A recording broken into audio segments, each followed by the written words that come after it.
Salut à tous, aujourd'hui épisode numéro 908 de l'After Zap Image. On va débuter avec les résultats complets de la 21e journée de Ligue 1. La victoire de Bordeaux face à Angers, 2-1. Très bonne opération pour les hommes de Jean-Louis Gasset qui sont 7e au niveau du classement. Match nul entre Dijon et Strasbourg, 1 partout. Victoire de Metz, 2-0 face à Nantes. Victoire de Reims, 1-0 face à Brest avec notamment le but gag du week-end qui a été marqué du côté d'Auguste Delaune. La victoire de Lille à Rennes, 1-0. Et puis l'affiche de la soirée, c'était le derby entre Saint-Etienne et Lyon. Un derby qui a tourné court. Lyon s'impose largement et tranquillement du côté de Geoffroy Guichard sur le score de 5-0. C'est pas la première fois que l'OL s'impose 5-0 du côté de Saint-Étienne. En 2017, Lyon s'était déjà imposé 5-0. On se rappelle notamment de la fameuse célébration de Nabil Fekir qui avait retiré son maillot pour le présenter au COP stéphanois. Un match hier qui a été totalement maîtrisé par l'Olympique lyonnais. Il n'y a pas eu de match tout simplement. Il y a une différence de niveau qui est trop importante entre les deux équipes. En plus, on sait que Saint-Étienne a eu déjà une année qui est assez compliquée. En plus de ça, depuis une quinzaine de jours, il y a pas mal de cas de Covid, des joueurs qui revenaient, des joueurs qui n'ont quasiment pas d'expérience en Ligue 1.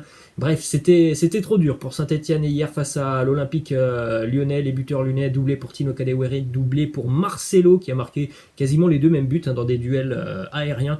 Et puis le 5e but lyonnais qui a finalement été accordé par la Ligue à Memphis, alors que hier on pensait que c'était Denis Bouanga qui avait marqué contre son camp. On regarde les statistiques de Tino Kadewere qui est décisif dans les derbys. Déjà au match aller, lors de son premier derby, il avait inscrit un doublé et permis à l'OL de s'imposer 2-1 alors que, on s'en rappelle, au match aller, Lyon était mené 1-0 par Saint-Etienne et hier il marque de nouveau un doublé, donc deux derbys joués par Kadewere, déjà 4 buts inscrits, plutôt sympa les stats de Tino Kadewere. On poursuit avec une déclat de l'entraîneur stéphanois Claude Puel qui nous dit: on a été sevré de ballon, d'agressivité et de qualité à la ressortie du ballon, on courait dans le vide, il nous a manqué beaucoup de choses, j'espère qu'on va se remettre les idées à l'endroit pour préparer une semaine un peu plus normale. Il n'y a pas grand chose à sortir de positif dans ce match de l'AS Saint-Etienne qui a été complètement dépassé dès la première minute de jeu par l'Olympique lyonnais.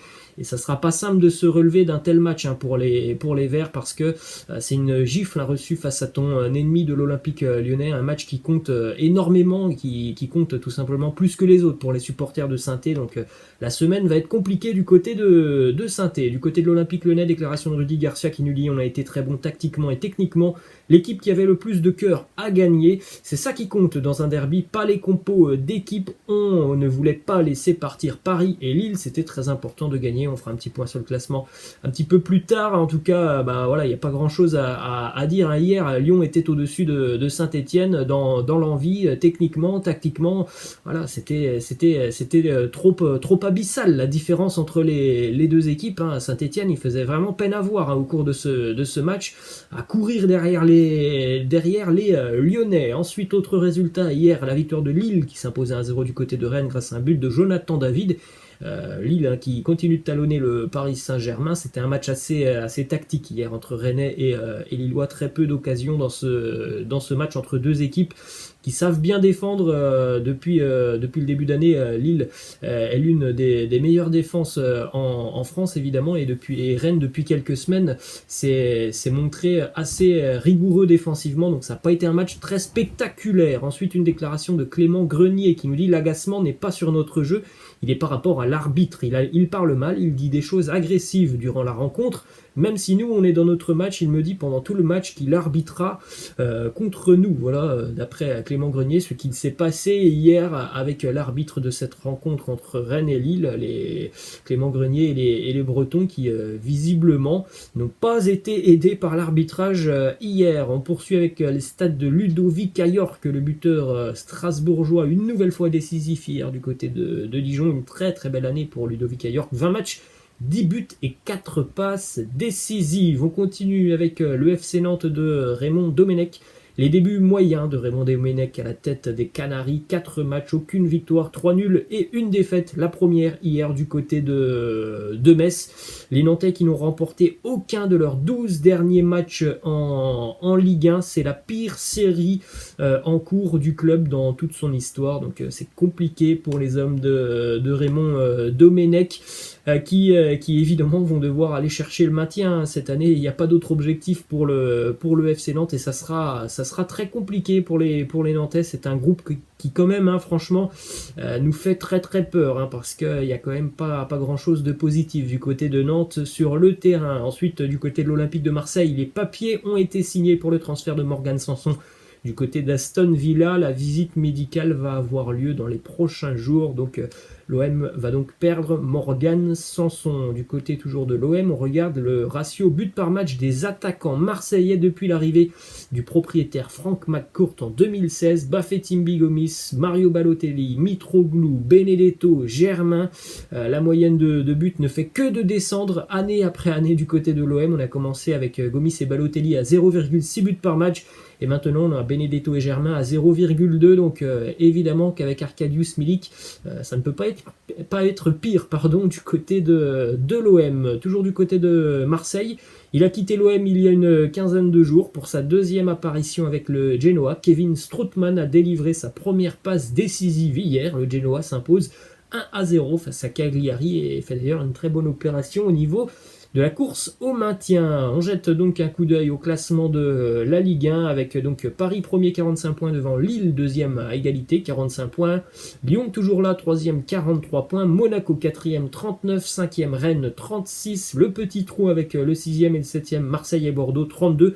En bas de tableau, Lorient et Nîmes sont les deux derniers. On rappelle, hein, que Lorient et Nîmes n'ont pas joué ce week-end. Dijon reprend la place de barragiste avec 15 points et donc 17e et premier non relégable, le FC Nantes de Raymond Domenech. On continue avec le 11 de légende de Neymar pour les 50 ans du Paris Saint-Germain. Neymar qui a proposé donc son 11 de légende du club parisien avec notamment Buffon dans les buts. En pointe, on retrouve Weah, Zlatan Ibrahimovic, Ronaldinho en numéro 10. On a aussi Néné, Thiago Motta, David Beckham, qui n'est pas resté longtemps du côté de Paris, mais d'après Neymar, il mérite quand même sa place dans le 11 de légende du Paris Saint-Germain. On continue du côté de Paris avec une déclaration de Pierre Ménès qui nous parle de Mbappé, qui nous parle du Real Madrid. Il nous dit, vu la situation économique, il n'y a pas beaucoup de clubs qui sont capables de s'offrir Mbappé au Real. Ce n'est pas une star qu'il faut acheter, mais c'est toute une équipe qu'il faut reconstruire.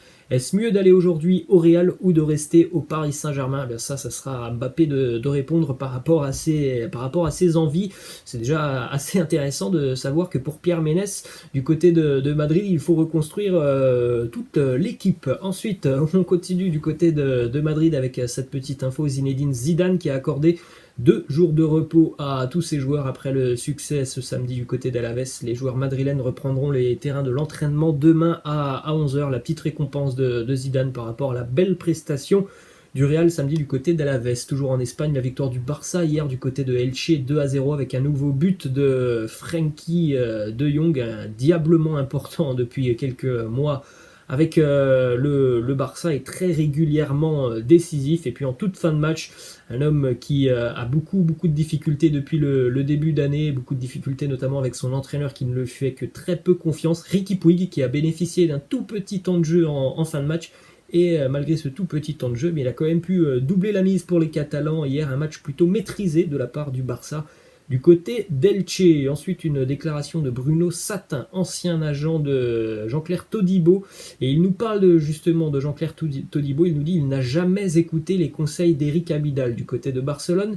Tout le monde croyait en lui, mais Jean-Claire se considérait déjà comme un phénomène. C'est pour ça que ça s'est mal passé. Donc, d'après l'ancien agent de Jean-Claire Todibo, visiblement, il a très rapidement pris la grosse tête. Ensuite, toujours en Espagne, la victoire de l'Atlético Madrid qui continue son petit bonhomme de chemin. L'Atlético, évidemment, leader de Liga, s'impose hier face à Valence 3-1.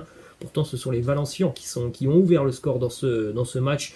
Mais l'inévitable duo d'attaque de l'Atlético a permis donc aux hommes de Simeone de reprendre le large en Liga avec un but de Joao Félix, un nouveau but de Luis Suarez et puis Andrel Correa qui a marqué le 3e pour l'Atleti hier. Direction l'Angleterre, la victoire en FA Cup de Manchester United face à Liverpool, 3-2. Encore une déception pour les Reds de Liverpool début d'année 2021. Très très compliqué pour les hommes de Jürgen Klopp, un doublé pour Mohamed Salah, un but de Greenwood, Rashford et un magnifique coup franc de Bruno Fernandes qui donc élimine les Reds de Liverpool après avoir pris donc un point en championnat face à Liverpool. Et bien cette fois-ci, Manchester s'impose en FA Cup. On regarde donc le terrible début d'année 2021 des Reds de Liverpool avec une seule victoire, c'était en Cup face à Aston Villa et c'était l'équipe des U18 d'Aston Villa.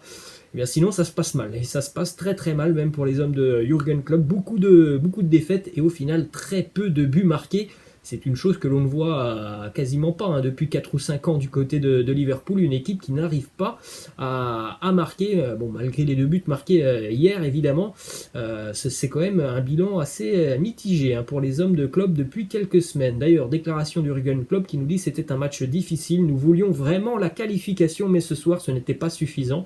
Si vous perdez un match, il y a toujours des points négatifs, mais j'ai vu que les garçons le voulaient vraiment, nous avons eu des problèmes en contre, mais il y a quand même du positif à tirer de ce match. Pour gagner ici, il faut être au top et on ne l'était pas. Donc il y a quand même eu, on va dire, des petits signaux positifs par rapport aux dernières journées de Première Ligue où les Reds vraiment étaient inefficaces devant le but. Hier au moins ils ont retrouvé le sens du but grâce à Mohamed Salah, mais défensivement encore trop de largesse du côté des Reds. On continue du côté d'Arsenal. Socrates devrait faire son retour en Grèce et s'engager du côté de l'Olympiakos. En ce qui concerne Mesut Özil, c'est officiel, c'est la fin de l'aventure avec les Gunners.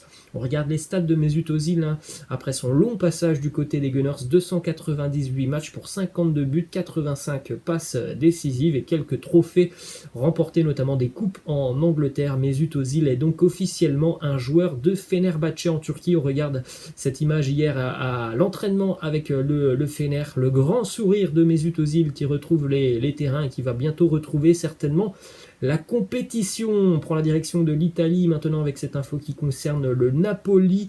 Kevin Malcuit, ancien joueur de Lille et de l'AS Saint-Etienne, serait la piste privilégiée par la Fiorentina pour remplacer Paul Lirola qui est parti du côté de Marseille. Kevin Malcuit qui ne joue quasiment plus du côté de Naples depuis 1 an et demi. C'est très compliqué pour Malcuit avec le Napoli. On poursuit avec le résultat napolitain. Les Napolitains hier qui ont battu un record en Serie A. But marqué par Irving Lozano au bout de 8 secondes face au Hellas Vérone. Malgré tout, le Hellas a renversé la situation. Victoire du Hellas Vérone 3-1 face à Naples. Comme souvent, le Hellas a encore une fois montré que face au gros de la Serie A, il n'y a aucun souci pour le Hellas Vérone. C'est quand même assez fort. Ils arrivent à battre tous les gros de la Serie A. Cette équipe de Vérone, malgré l'ouverture du score au bout de 8 secondes de Irving Lozano. On jette un coup d'œil au résultat complet de cette journée en Italie avec notamment la victoire de la Juve face à Bologne 2-0. Cristiano n'a pas marqué hier, un but notamment pour Weston McKennie, le jeune joueur américain qui fait quand même une première partie de saison avec la Juve assez intéressante. Victoire aussi de la Lazio face à Sassuolo, 2-1, un nouveau but marqué par Ciro Immobile. On poursuit avec cette petite anecdote, ça s'est passé lors du match entre Milan et l'Atalanta samedi du côté de San Siro. Duvan Zapata, l'attaquant colombien de l'Atalanta qui demande à Zlatan Ibrahimovic: tu ne peux pas terminer un match sans penalty, tu cherches à marquer ton 13e but sur un péno.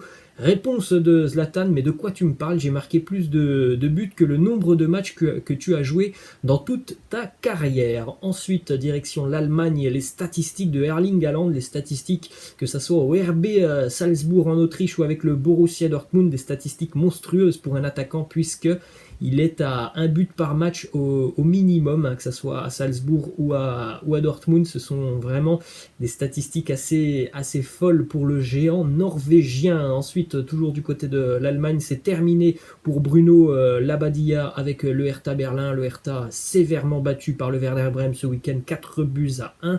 C'est la fin de l'aventure pour l'entraîneur du Hertha. Le directeur sportif lui aussi fait ses valises.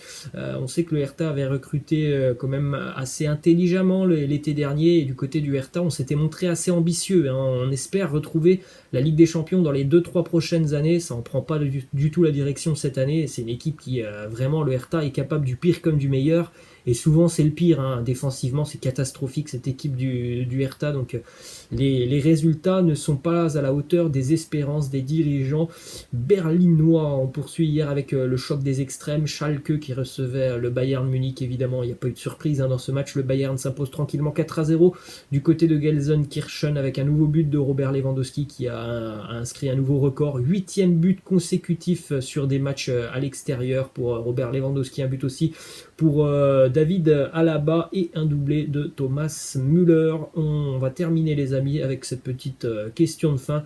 Est-ce que vous êtes plutôt Thibaut Courtois ou Jan Oblak? Voilà les amis, moi je vous laisse et je vous dis à la prochaine. Ciao.